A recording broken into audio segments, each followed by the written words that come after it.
இதுக்கு முன்னாடி நம்ம தமிழக அரசியலில் நடந்த 2 மிகப்பெரிய தேர்தல்கள், நான் சொல்கிறது 1967 and 1977, அது மாதிரி 2026 அமைய போகுது.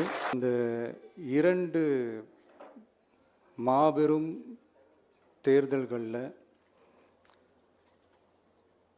ஆல்ரெடி தொடர்ந்து வின் பண்ணிகிட்டு இருந்தவங்களோட அதிகார பலம், அசுர பலம் எல்லாத்தையும் எதிர்த்து நின்று தான் புதுசாக வந்தவங்க ஜெயிச்சிருக்கிறாங்க.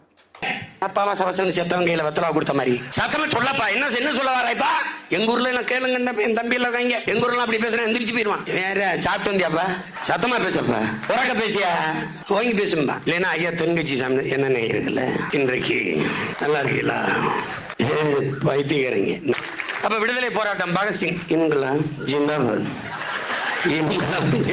இன்குலாப் ஜிந்தாபாத். அப்ப செத்துருக்க எந்திரிச்சிருவான். எதை சொல்றாப்பா? தமிழ் பேச்சு மொழி அல்ல, வீச்சு மொழி. சிமான் ஏன் சத்தமா பேசுற? சத்தமா தான் பேசணும்.